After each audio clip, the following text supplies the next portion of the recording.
শুভ সকাল বন্ধুরা, সকালে কেমন আছো? আমি তো বেশ ভালো আছি। আজকে সকাল সকাল রেডি হয়ে গেছি। আজকে যাব সেই কচুয়া বাবা লোকনাথ ধামে। তো আমাদের কাছাকাছি, বেশি দূর না, আবার একদম কাছাকাছিও না। তো অনেক দিন ধরে যাব যাব করে অনেকেই গিয়েছে, আমরা এখনো যেতে পারিনি। তো মন চাইলো আজকে ছুটির দিন, রোববার, তো একটু ঘুরে আসি বাবার বাড়ি থেকে। তো দেখতে থাকো যে আমরা কোথা থেকে কি যাই না যাই সব জানাবো তোমাদেরকে। তোমরাও পারলে যাওয়ার চেষ্টা করো। খুব জাগ্রত কিন্তু বাবা লোকনাথ ধাম। এই দেখো বন্ধুরা, আমরা সাইকেল নিয়ে বেরিয়ে পড়েছি আর আমরা মনে করি আমাদের সাইকেলই আমাদের স্বর্ণরথ। তো আমরা সাইকেলে যত তাড়াতাড়ি যেতে পারবো, অন্য গাড়ি ঘোড়ে আমরা সেই তাড়াতাড়ি যেতে পারবো না, কারণ গাড়ির জন্য রাস্তা অনেকক্ষণ দাঁড়াতে হয়, কিন্তু সাইকেলে আমরা নিজেদের খুশি মতো যেতে পারি। তো আমাদের ভালো লাগে, সাইকেলই বেস্ট। বন্ধুরা, আমরা অশোকনগর থেকে ট্রেন ধরেছি, বারাসাতে নামবো, কিন্তু আমরা বারাসাতে নামতে না নামতেই আমাদের হাসনাবাদের লোকাল চলে এসছে। তা দেখো, ওই যে হাসনাবাদ লোকাল দাঁড়িয়ে আছে, আর আমাদের দৌড়ে গিয়ে ধরতে হবে ট্রেনটা। আমরা গেলাম না এই ট্রেনে, টাটা দিয়ে দিলাম। আমরা গেলাম না, নাকি আমাদের নিল না। তারা আসলে কি বলতো, আমরা এই ট্রেনটা উঠে নেমে গেছি, কারণ আমাদের আরেকজন আসার কথা, তো আসেনি, তাই আমরা নেমে গেলাম আবার। হ্যাঁ, আস্তে আস্তে যাচ্ছে, ট্রেনটা উঠে ছেড়ে দিয়েছি, তাই সেখানে টাটা দিয়ে দিলাম। ট্রেনটা দেখো কত আস্তে আস্তে যাচ্ছে, ট্রেনটা আমাদের নিতে পারেনি বলে ট্রেনটার আফসোস হয়ে গেল। আসলে আমরা উঠেছি, উঠে আবার নেমে গেছি। আমাদের একটা দিদি এখনো এসে পৌঁছায়নি, তো ফোন করলাম, বলছে এখনো টিকিট কাটা হয়নি, তো আবার নেমে গেলাম। হ্যাঁ, ঠিক করেছো। এই আমরা নেমে পড়েছি কাকড়া মির্জানগর। তো এখান থেকে ওই নিচের থেকে অটো আছে, অটো ধরতে হবে, তো তারপরে চলে যাব লোকনাথ মন্দিরে। এই দেখো, আমাদের মোটা বন্ধু আমাদেরকে নিতে এসেছে, কারণ আমরা এর আগে কোনোদিনও আসিনি এইদিকে। আর বাবা লোকনাথ মন্দিরেও আমরা চাকলাতে গেছি অনেক কবার, কিন্তু এই কচুয়া বাবা লোকনাথ মন্দিরে আমরা এই প্রথম আসলাম, আর রাস্তাঘাট চিনি না, সেই কারণেই মোটা বলল ঠিক আছে তোমরা এসো, আমি তোমাদেরকে নিয়ে যাব। ওর বাড়ি এই কাছাকাছি, তো সেই কারণেই আমরা খুব আশ্বাস পেলাম ওর কাছ থেকে যে ও আমাদেরকে নিয়ে যাবে। তো আমরাও তাই গল্প করতে করতে, খুব মজা করতে করতে বেরিয়ে পড়লাম বাবা লোকনাথ মন্দিরে যাওয়ার উদ্দেশ্যে। তো রাস্তায় যেতে যেতে একটা সুন্দর মন্দির চোখে পড়লো। তো আমি জিজ্ঞাসা করলাম যে এটা কী মন্দির? তো বললো এখানে 12 শিব আছে, 12 শিবের মন্দির। তো আমরা বললাম তাহলে চলো আমরা একটু দেখে আসি, এত সুন্দর একটা মন্দির যেহেতু আমরা রাস্তা থেকে দেখতে পাচ্ছি, তো চলো আমরাও দেখে আসি। তো অনেকে তো তোমরা জানো না যে এই মন্দিরটা কোথায়। এই মন্দিরটা হলো বারাসাত থেকে হাসনাবাদ লোকালে করে উঠলে যে কাকড়া মির্জানগর আছে, সেখানে নামতে হবে। স্টেশনে নেমে তারপরে অটো, টোটো, যে যেটা পারে, ভ্যান, তোমরা চলে আসবে এই বাবা লোকনাথ যে মন্দির আছে, কচুয়া বাবা লোকনাথ মন্দির। তো সেখানেই, এইখানে সেখানে যাওয়ার পথে এই 12 শিব মন্দিরটা আছে। তো এখানে চলে আসবে, আর এখানে আসার পরে দেখতে পাবে এখানে 12 শিবের মন্দির আছে, আর এখানে মা রয়েছে স্বয়ং। তো এই মন্দিরটা খুবই ভালো লেগেছে আমার, কাছাকাছির মধ্যে এত সুন্দর একটা মন্দির। তো আমরাও মন্দিরের মধ্যে প্রবেশ করলাম আর মাকে প্রণাম করলাম। প্রণাম করে এখানে বলল পূজারি যে এখানে কিন্তু ফটো তুলতে দেওয়া হয় না, কিন্তু তোমরা এসেছো যখন তোমাদেরকে বারণ করছে না, তাড়াতাড়ি ফটো তুলে বেরিয়ে যাও। তো আমরাও তাড়াতাড়ি ফটো তুলে বেরিয়ে আসলাম। এইবারে আমরা চলে আসলাম সেই কচুয়া লোকনাথ মন্দিরের সামনে। দেখো এই যে গেটে, তো এখান থেকে হেঁটে প্রবেশ করছি আমরা মন্দিরের ভেতরের দিকে। আর আমরা অনেক দেরি করে ফেলেছি মন্দিরে আসতে আসতে, তো 12টা বেজে গেছিলো, সেই কারণে মন্দিরের গেট কিন্তু বন্ধ করে দিয়েছিল, মানে ভেতরের যে গেটটা হয়। তো আমরা চারিদিকটা একটু ঘোরাঘুরি করলাম, এই দিকে আসলাম, এসে মন্দিরের পেছন সাইডে গেলাম, দুধ পুকুরে গেলাম, চারিদিক ঘোরাঘুরি করলাম, কে কোথায় আছে সব কিছু দেখলাম আর কি কি আছে এর মধ্যে। তো এখানে দেখো অনেক সবজিও বিক্রি হচ্ছে, ভিতরে আম গাছ রয়েছে প্রচুর, একটা বড় কদবেল গাছ আছে, সেটাও দেখাবো তোমাদেরকে। আর এখানে দেখো সবজি বিক্রি করছে, অনেক রকমের টাটকা টাটকা সবজি এখানে চাষিরা নিয়ে বসেছেন তো বিক্রি করার জন্য। আমিও দেখে নিলাম, দেখে এখানে দেখো গাড়ি রাখার গ্যারেজও আছে, আর এখানে ছোট একটা মন্দির রয়েছে। তো এই মন্দিরটারও গেট বন্ধ, যাই হোক 3টের পরে গেট খুলবে। তো আমরা একটু চারিদিকটা ঘোরাঘুরি করি, চলো এবারে একটু যাই দুধ পুকুরে। তো দুধ পুকুরের দিকে যেতেই খুব সুন্দর সাইড দিয়ে সব বাচ্চাদের খেলনা বিক্রি হচ্ছে। আমার তো খুব ভালো লেগেছে, এরকম বাচ্চাদের খেলনা দেখলে না চোখ দাঁড়িয়ে যায় ওই খেলনার দিকেই, অন্য কোথাও চোখ যায় না।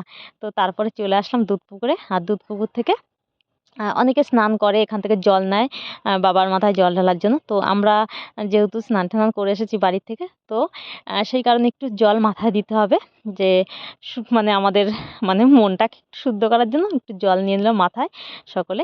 তো এই দিদি দিল, তারপরে আমার মেয়ে নামতে চাচ্ছিল না, তো ওর মেয়ের মাথায় একটু তুলে দিল, আমাকেও দিয়েছিল মাথায়। তো আমার মন সন্তুষ্ট হলো না, তা আমি ভাবলাম ঠিক আছে আমি আবার একটুখানি নিয়ে আমি নিজে আবার একটু মাথায় দিয়ে দিলাম।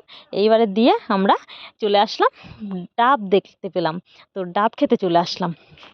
তো এখানে কমই ছিল দাম, 30 টাকা, 40 টাকা, 50 টাকা এরকম ডাবের দাম ছিল। তো আমাকে একটা ডাব কেটে দিল, কিন্তু ডাবের মধ্যে খুব সুন্দর, এই দেখো ডাবের মধ্যে কিন্তু বেশ লেওয়া লেওয়া হয়েছে।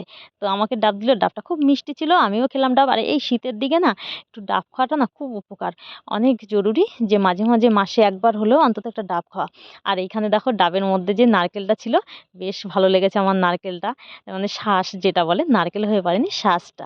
তো শাঁসটা আমি খাচ্ছিলাম, খুব মিষ্টি আর আমার খুব প্রিয় এই খাবারটা। তো আমিও এখানে খুব মজা করে খেলাম, খেয়ে দেয়ে এইবারে আমরা বেরোচ্ছি যে অন্য একটা পার্কের উদ্দেশ্যে, যে কাছাকাছি এখানে একটা পার্ক আছে শুনলাম, তো সেই পার্কে চলে আসলাম। কারণ আমাদের 3টের পরে মন্দিরের গেট খুলবে, আর এতক্ষণ আমরা কি করব।